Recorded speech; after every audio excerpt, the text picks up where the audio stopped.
ট্যাঙ্কির ভিতর সাইডটা কখনো কিন্তু কেউ দেখেন না। দেখেন এক এক পরত, দেখেন কি লেভেলের ময়লা থাকে ট্যাঙ্কির ভিতরে। 164V তো বাইকের মাস্টার সার্ভিস করব আমরা। তো পার্টসগুলো আমরা আলাদা আলাদা খুলে নিছি। তো অলরেডি বাইক ওয়াশের কাজ শুরু হয়ে গেছে পার্টসের। তো পার্টসের অবস্থা খুব একটা ভালো না, বডির অবস্থা খুব একটা ভালো না। ভিতর সাইডগুলোর অবস্থা দেখেন কি অবস্থা হয়ে গেছে। তো 2-3টা নাটও ভাঙছে অলরেডি। তো জমাট বাঁধা ময়লা আছে, কিছু হার্ড হয়ে গেছে, এই ময়লাগুলো অনেক শক্ত হয়ে গেছে, চেনটা শুকায় গেছে। তো বাইকটা মেন হচ্ছে সিজ করছে। তো এই বাইকের ইঞ্জিনের যে কাজ আছে, হাফ ইঞ্জিনের কাজও আছে, প্লাস মাস্টার সার্ভিস হবে। তো সিলিন্ডারের কাজ আছে, রিং পিস্টনটা চেঞ্জ হচ্ছে, এছাড়া ক্লাস প্লেটের অবস্থাটা খুবই বাজে। তো বাইকটা চলছে 38,000 কিলোমিটার অনলি। ফুল সার্ভিস করবো। তো ফুল সার্ভিসের ভিতরে আপনারা কী কী পাচ্ছেন সাথে থাকবেন, দেখাবো। মেন হচ্ছে আমরা পুরো বডিটা আগে আলাদা করে নিই। পুরো বডিটা আলাদা করা হয়েছে। এখানে প্লাস্টিক যত পার্টস ছিল, প্লাস্টিক পার্টসগুলো সব আলাদা করা হয়েছে, কার্বোরেটর আলাদা করা হয়েছে, ট্যাঙ্কি আলাদা করা হয়েছে। ট্যাঙ্কির ভিতর সাইডটা কখনো কিন্তু কেউ দেখেন না। দেখেন এক এক পরত, দেখেন কি লেভেলের ময়লা থাকে ট্যাঙ্কির ভিতরে। তো পুরো বাইকটাই আমরা খুলে পরিষ্কার করে দিই, ট্যাঙ্কি কভার থেকে শুরু করে সবই আমরা খুলি। তো মেন হচ্ছে এর ইঞ্জিনের কাজ যেহেতু হচ্ছে, এই জন্য আমরা এখনও পরে ওয়াশে যাবো ইঞ্জিন সেট আপটা করে। কার্বোরেটরটা আমরা ক্লিন করে দেবো। আগে আউটসাইডটা ভালো করে ক্লিন করে নিচ্ছি। এটা হচ্ছে অ্যান্টি রাশ দিয়ে ক্লিন করছি। অনেকেই পেট্রোল দিয়ে ক্লিন করতে পারেন। তো বাইরের সাইডে ভালোই ময়লা আছে, আগে বাইরের সাইডটা আমরা ক্লিন করে নিব ভালো করে ব্রাশ দিয়ে। এরপরে আমরা ইনসাইডটা ক্লিন করব। তো বডি পার্টসগুলো প্রত্যেকটা পার্টস আমরা এভাবে সুন্দর করে হাত দিয়ে ঘষে ঘষে এভাবে ক্লিন করে দিই, কারণ এই সার্ভিসের সময় বডি পার্টসগুলো এভাবে ক্লিন করা সম্ভব হয়। তো এই পার্টসগুলো থাকে বাইকের ভিতর সাইডে। তো আমরা প্রত্যেকটা পার্টস এভাবে ক্লিন করে করে শুকাই দেবো। এরপরে আমরা যখন ইনস্টলে যাব তখন আবার নাট বল্টুগুলো গ্রিজিং করে করে ইনস্টল করে দেবো। ভিতর সাইডটা আমরা দেখবো, কার্বোরেটর পিস্টনটা দেখবো, এছাড়াও জেট পিন, ফ্লুইড পিন সবই আমরা ক্লিন করে দেবো। তো বাইকটার মাস্টার সার্ভিসের ভিতরে আপনারা এই কার্বোরেটর ক্লিনিং, ট্যাঙ্কি ক্লিনিং সবই পাবেন। আর অবস্থা, কার্বোরেটর পিস্টনের অবস্থাটা দেখতে পাচ্ছেন। এই বাইকটার মানে পুরো বাইকটায় সার্ভিস করতেছি আমরা। রিং পিস্টনটা সিজ করছে, ক্লাস প্লেটের অবস্থাটা খুবই বাজে, কার্বোরেটর পিস্টনের অবস্থাটা দেখেন। তো এক কথায় বাইকের খুব নাজেহাল অবস্থা।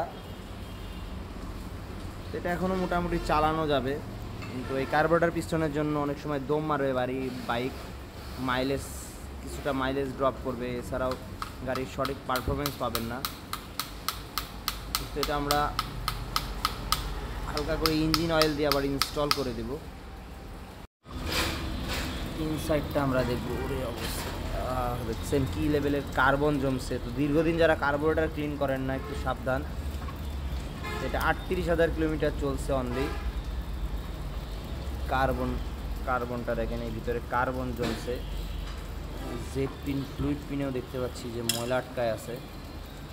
তো চেষ্টা করবেন গাড়িতে যখন যদি দম মারে কিংবা গাড়ির সঠিক টার্ন না ওঠে, কার্বোরেটরটা চেক দিবেন, ট্যাঙ্কিটা চেক দিবেন, ক্লাস প্লেটটাও চেক দিবেন। তো এটা হচ্ছে গাড়িটায় সমস্যা, সব জায়গায় সমস্যা। ক্লাস প্লেটের অবস্থাটা দেখাইছিলাম, ভয়াবহ অবস্থা।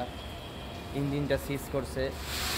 কার্বোরেটরের অবস্থাটাও ভালো না, কার্বোরেটর পিস্টনের অবস্থাটাও ভালো না। পিনগুলানে দেখেন, পিনগুলানে ময়লা আছে। তো আমরা এটা এখন ভালো করে WD-40 দিব। WD-40 দিয়ে দেখেন, WD-40 মারলে কি হবে, যে ময়লাগুলো আছে ময়লাগুলা বের হয়ে আসবে। তো আমরা এটা এখন WD-40 দিয়ে পুরো কার্বোরেটরটায় ভালো করে ক্লিন করব। ক্লিন করে আবার ইনস্টল করে দিব। তো এই সার্ভিসের ভিতরে আপনারা কার্বোরেটর ক্লিনিংটা পাবেন। হ্যালো, তো ফুয়েল ট্যাঙ্কিটা আমরা ক্লিনিং পাবেন। ফুয়েল ট্যাঙ্কিটা ক্লিন করে দিচ্ছি। তো ফুয়েলটা ভালোই ফ্রেশ আছে। তো আমরা ভিতর দিয়ে আর ঝাঁকাবো না। যদি ময়লা থাকতো সেই ক্ষেত্রে আমরা 2-1 ফুয়েলটা দিতাম, দিয়ে ঝাঁকাই নিতাম। এই গ্রিপ সাইডে চাপায় অতিরিক্ত গ্রিজ যারা ইউজ করেন, গ্রিজ এখানে গ্রিজ ইউজ না করে, গ্রিজ ইউজ করতে পারেন কিন্তু খুব লিমিটেড।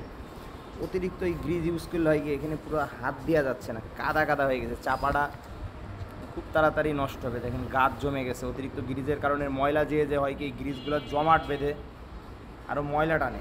এই জায়গাটা দেখেন কী অবস্থা। তো গ্রিজ ইউজ করতে পারেন, কিন্তু সেটা খুব লিমিটেড।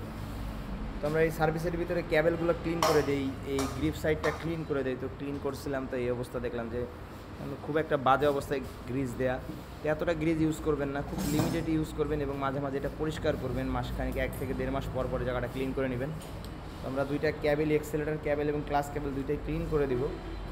তো অ্যান্টি রাশ দিয়ে ক্লিন করবো এবং এরপরে আমরা নতুন ইঞ্জিন অয়েল দিয়ে দেবো।